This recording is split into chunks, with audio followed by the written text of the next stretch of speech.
यहाँ बच्चों सवाल देखिए, हम हिंदी में भी बताएंगे, इंग्लिश में भी बताएंगे। एक copper wire has a cross sectional area of 3 into 10⁻⁻4 metre square -4 metre square. A current of 4.8 ampere flows through it.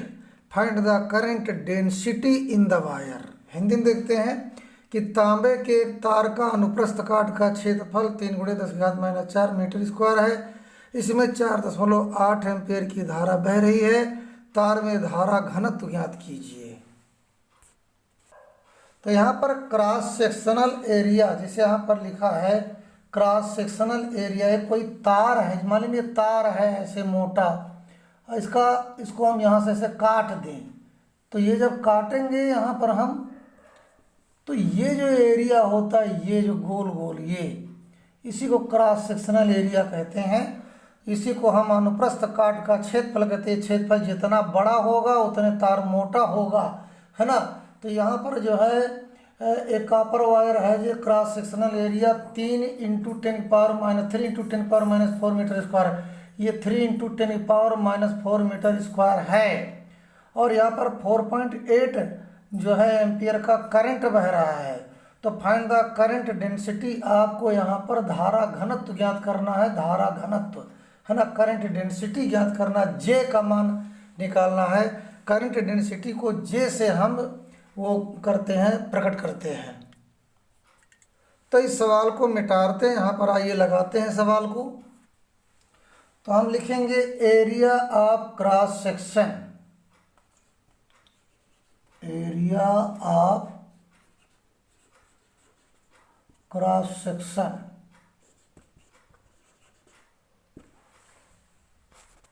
इसी को हिंदी में लिखेंगे अनुप्रस्थ काट का क्षेत्रफल। एरिया ऑफ क्रॉस सेक्शन यानी अनुप्रस्थ काट का क्षेत्रफल यानी एरिया। तो ए बराबर कितना है आपका 3 × 10⁻⁴। तो यहाँ 3 × 10⁻⁴ मीटर स्क्वायर। अब यहाँ पर करंट कितना है, करंट है 4.8A। तो यहाँ लिखेंगे करंट या धारा लिख दीजिए, है ना। आई बराबर कितना है 4.8 एम्पियर। और हमें करंट डेंसिटी निकालना है। करंट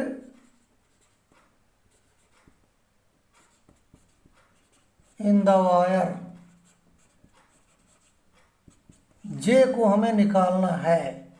तो जे से डिनोट करते हैं। तो आइए इसको हम लगाते हैं। तो यहाँ पर current density in the wire J = I/A, यानी तार में धारा घनत्व जे बराबर I/A। तो यहाँ पर current density in the wire, current density को हम जे से प्रकट करते हैं और करंट को I से और एरिया को A से। I कितना है 4.8 एम्पियर। तो यहाँ पर लिखेंगे 4.8 एम्पियर अपान में एरिया कितना है, एरिया 3 × 10⁻⁴, 3 × 10⁻⁴ मीटर स्क्वायर। तो यहाँ पर हम अब जे का मान निकालेंगे। तो जे = यहाँ पर 4.8 एम्पियर इंटू ये 10⁻⁴ इस लाइन के नीचे है, अगर इसके ऊपर ले जाएंगे तो ये माइनस हट जाएगा, इस माइनस को हटा देंगे तो 10⁻⁴ हो जाएगा, ये माइनस हट जाएगा। अपान में ये 3 है। अब हम 4.8 को 3 से भाग करेंगे तो 3 × 1 = 3, यहाँ पर 1 बचेगा तो 3 × 6 = 18। तो धारा घनत्व आएगा, और धारा घनत्व जे बराबर ये 1.6 है ना, 1.6 इंटू, अब यहाँ पर देखिए आपका एम्पियर था तो एम्पियर लगा दो और मीटर स्क्वायर ये आएगा आपका। अब इसी को हिंदी में भी लिख सकते हो, यानी जे बराबर 1.6 × 10⁻⁴ एम्पियर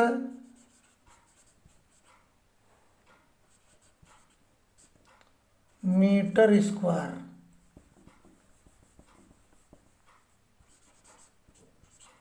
मीटर स्क्वायर ऐसे भी लिख सकते हो। अब आपका एम्पियर देखो यहाँ पर ये है, धारा का जो आई है वो एम्पियर में आता, तो एम्पियर पहले लिखो, और मीटर स्क्वायर नीचे था तो आपका मीटर स्क्वायर नीचे यहाँ पर अपान में हो जाएगा। ये आपका यूनिट है धारा घनत्व की, यहाँ पर धारा घनत्व लिख दो। ऐसे जब सवाल लगाओगे एक एक तो आपको समझ में आएगा, और नंबर भी अच्छे मिलेंगे।